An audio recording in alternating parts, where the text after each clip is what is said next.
I thought it'd be fun to start off with a little fill in the blank. And so I'm going to read this. And if you know the answer when I get to the blank, just call it out. Okay? Everybody ready to play? Keeping up with the Joneses, right? Awesome.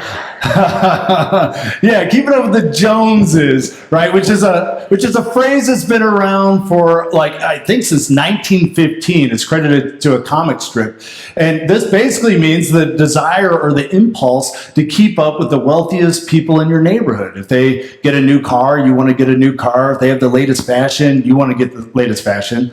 But this family has been replaced, and somebody already said it. Does anybody know who the Joneses have been replaced with? Kardashians, that's right. Yeah, keeping up with the Kardashians. So now the standard is the lifestyles of Kim, Khloe, and the other one here, and the rest of the family. And I don't mean to diss on them. I'm sure they're nice people. I just don't really watch the show. But many of us who don't watch the show, we know of them. And they've set the standard now. Really what I'm trying to say is that there's been a shift that has taken place in the last 10, maybe 20 years.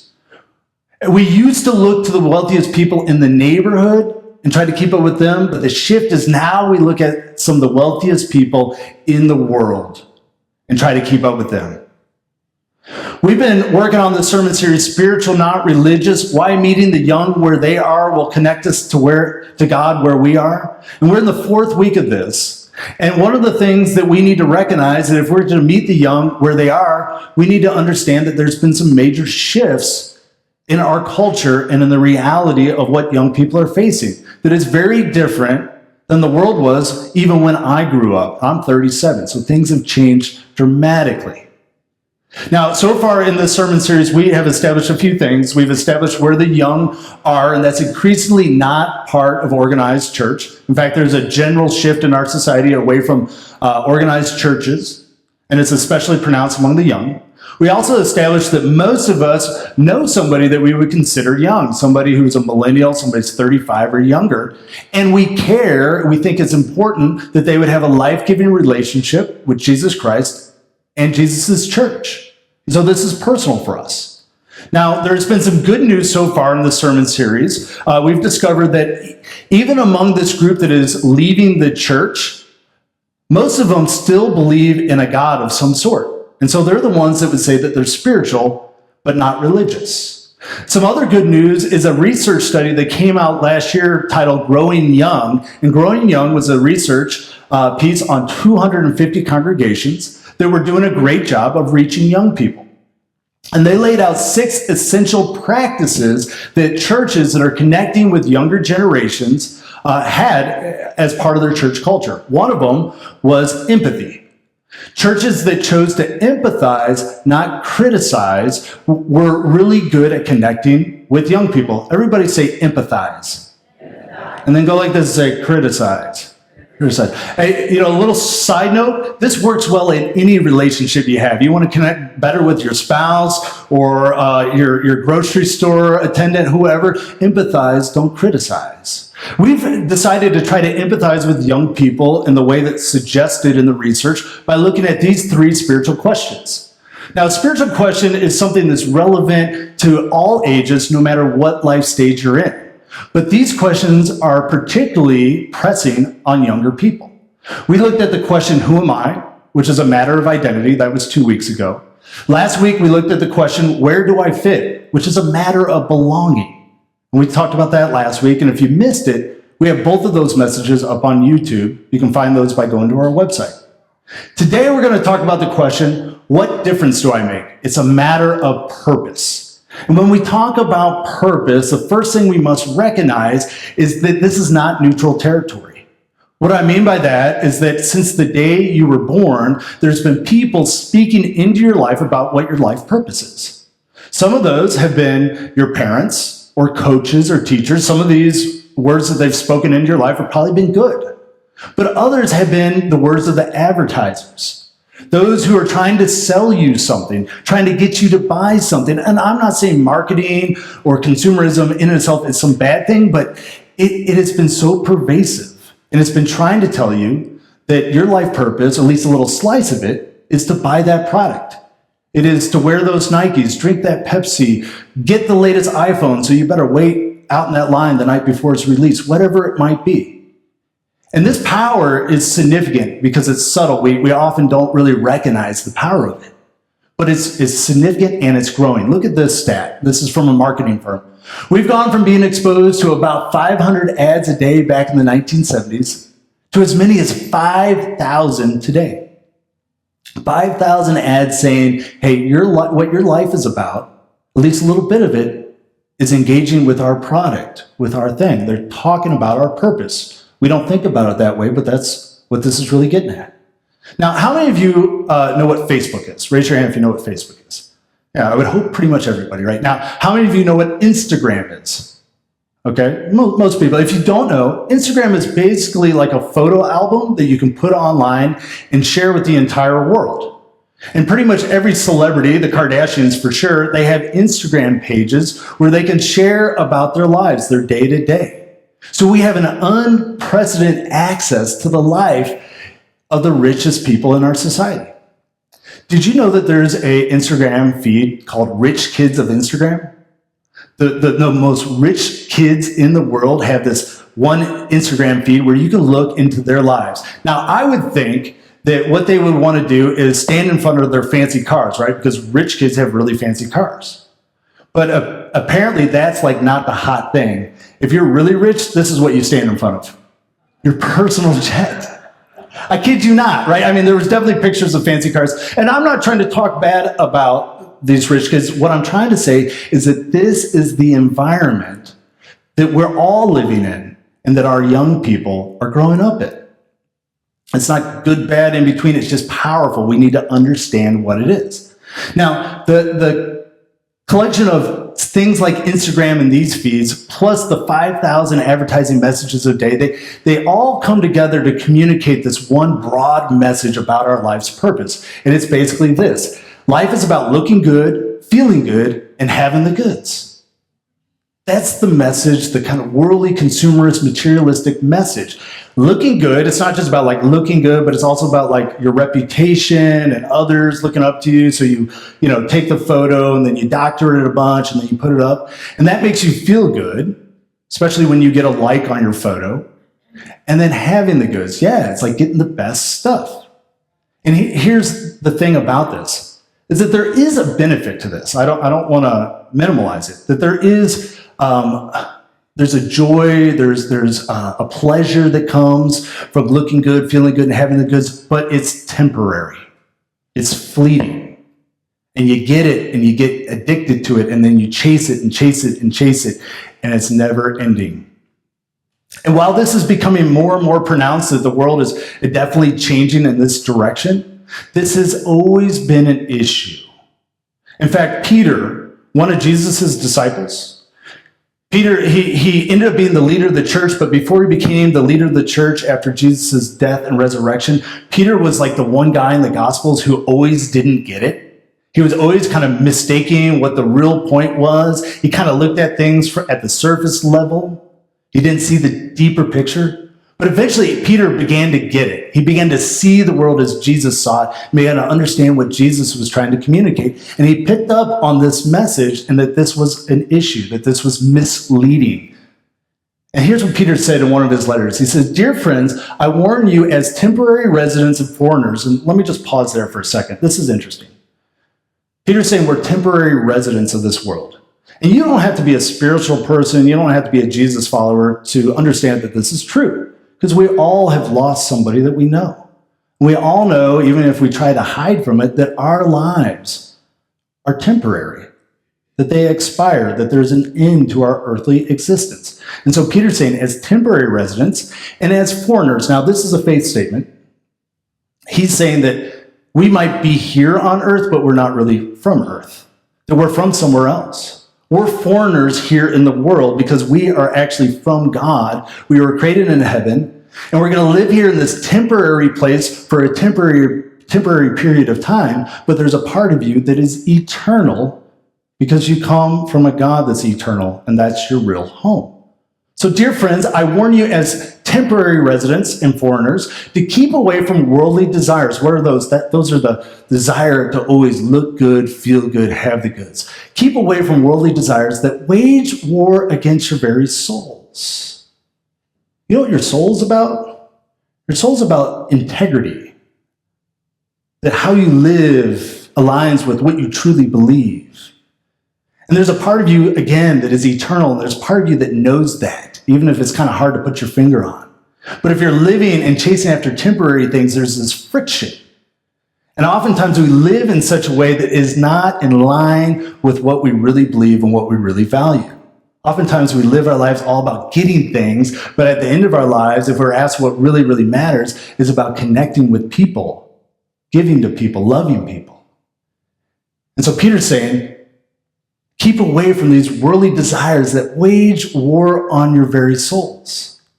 James, the brother of Jesus, he comes along and he takes this idea a step further. And he says it's not just about this internal conflict when we buy into this way of the world, that there's another consequence as well. Look at what he says. What is causing the quarrels and fights among you?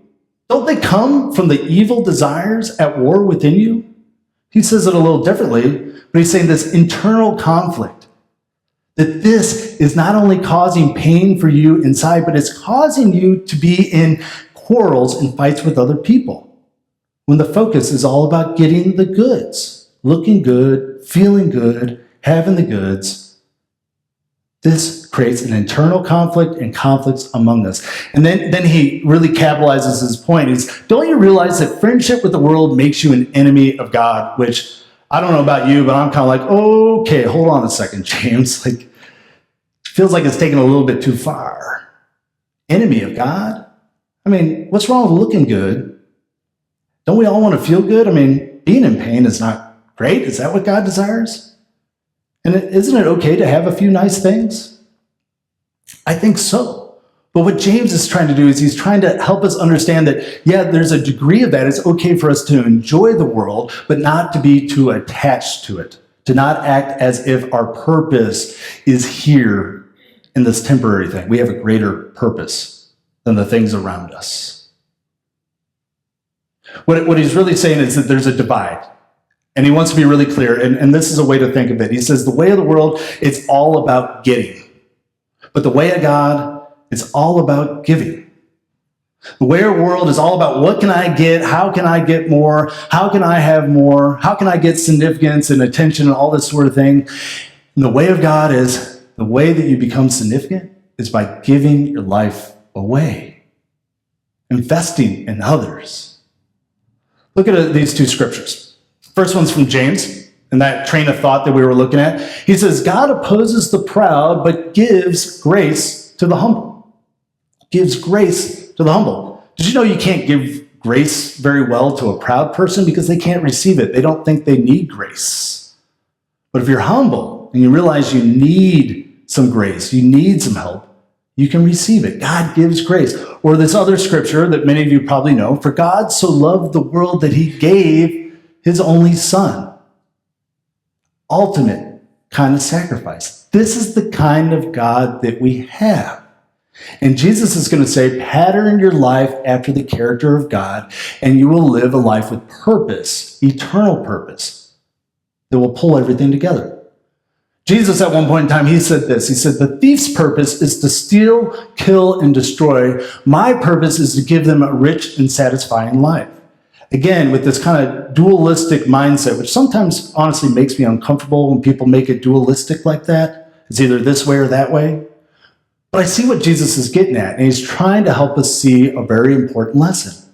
That there's this power out there that he calls the thief. At other times, he calls it the deceiver. Sometimes you've heard of it as the devil or Satan. There's some sort of negative force, the dark side, Star Wars would say. And its purpose is to steal, kill, and destroy. It wants to steal away your life. It wants to take it for its own purposes. And it will end up killing life and destroying life. You ever met somebody who bought into the way of the world? It's looking good, feeling good, and having the goods, and maybe they're heavy on having the goods, and so they spent a bunch of money on a credit card that they didn't have, and all of a sudden they can't do things because they're now in debt. And so there's a certain bit of their life has been stolen away. Their freedom has been stolen away because they're now enslaved by that debt, right? When we think this through, we know that this is true. But Jesus is saying, my purpose is to give rich and satisfying life. What is Jesus here to do? It's here to give you a rich and satisfying life. Real riches that last, real satisfaction that doesn't go away, but that builds and lasts. Here's another scripture. This is Jesus again. Actually, we looked at the tail end of the story of Zacchaeus last week. He said, for the Son of Man, which is his nickname for himself, which means like the human being. He says, for the Son of Man came to seek and save the lost. Now, why do people get lost? It's because they go chasing after things that are there that end up stealing life away. And so they're lost. They're in the darkness and they don't know how to live. And they keep going after something that is really giving them no satisfaction. A friend of mine told me a story last week about how she was trying to get her friend to come to church. And she had tried and tried, but there wasn't really, it wasn't working. Person wasn't too interested. And then this friend of mine, talking about her friend, said, I can just see that she's kind of, she's seeking after things that are not bringing her satisfaction. And I think that if she came to church, that it would help, that she would get some answers to some of the questions, that she would get influence in a way that would lead her to a more satisfying life at this stage in her life. And I thought that was a beautiful story because she was talking first about getting her friend to church, but the reason she wanted to get her friend to come to church is so that she could give her friend something.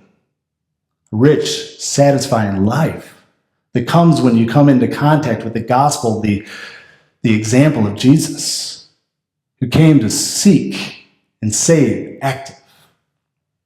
Now you might be thinking, okay, that's great. God is that way. He's a giver, and Jesus, he gave his life, and that was his purpose, to seek and save. But what about me? Well, this is what Jesus says. He says, I tell you the truth. Anyone who believes in me will do the same works that I have done, and even greater works. So if Jesus' purpose is to give rich and satisfying life, then your purpose is to give rich and satisfying life to others.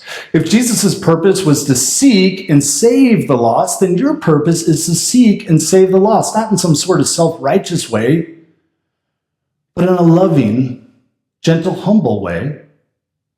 But this is our life purpose.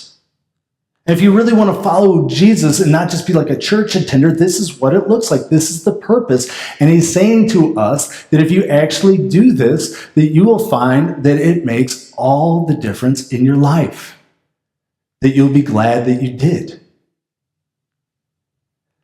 Another way to look at it is to be these. Your life purpose, according to Jesus, is to protect the good that's already there. Protect the good that's in your relationships. Protect the good that's in your church, in your community, in your schools. Protect the good that's around you. And then enhance the good that is already there. Bring out the good that already exists. Sometimes we think that there's no good around us, but Jesus, I think, would tell us something differently. There is good in this world. We are to be a group of people that sees our life purpose of pulling that out. Bringing that into the room, bringing that into our families, bringing that into our community. Protect the good, enhance the good, draw it out, and then be a light. Show others the way. More often with your words and more often with your actions and who you are than your words. But show others the way. Be a light and be salt. Now, when I was a chaplain, some of you know, I was a chaplain before I came here, Methodist Hospital and Riley Hospital. I had the opportunity to meet all sorts of people. My day was basically, I had a list, and I would be told by my superiors, go see everybody on that list. And I would just walk into rooms, and I would never know who I was going to meet. And, well, I had a story I was going to read you that was up there that got moved. So I'll have to tell it to you. So I met this guy when I was working at Methodist Hospital. And I ended up writing a reflection on him. And he was so powerful to me. And I want to tell you why, because he was salt and light. Now, I saw him before I met him. He was walking down the hallway of 6th South, which is the 6th floor, south side of Methodist Hospital, and he was with a therapist. And he had a smile on his face, and she had a smile on his face. But I was far enough away that I couldn't hear what they were talking about, and later I would discover why she was smiling. And this guy, he was like 5'5", probably, well, later I find out he's in his 80s, and he had sunglasses on, African-American fellow. A day later, his name comes up on my list, and I go to visit him. I walk in the room, and it's him, and I'm delighted. This is the guy that was like casting this bright light, in this hospital. But he's asleep, so I'm sad.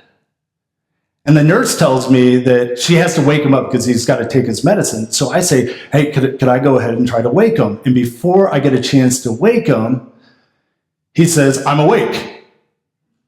And I'm like, okay, well, but it's hard to tell because he has sunglasses on. And so right away, he just starts pouring graciousness towards me. And he says, I love it when God sends his friends to come visit me. He hadn't even met me, but he starts off with, you're God's friend. I love it when God sends his friends to meet with me. And he starts talking about how God has cared for him throughout his life. He tells me this story about when he was in college. He was assigned a reader. And the reason he needed a reader is that he had been blind since he was born. Calvin was his name, and Calvin, he was born blind, and his parents were sharecroppers. And his mom took great care of him until he was an adolescent, and then she died. But Calvin, this blind man, son of sharecroppers, he was able to make it to college, and he gets this reader, and she helps him read for 3 years. And then she gets married, and he loved telling the story. It was just big for him. He's like, and then I met her husband, and I said to him, she's taken care of me for 3 years, and she's going to take care of you for a lifetime. Just blessings upon whoever he met in this theme of being cared for. Calvin was a preacher, and so he had like all these preacher man phrases, and I just, started writing them down because they were so good. And he would say, let me tell you my story from glory.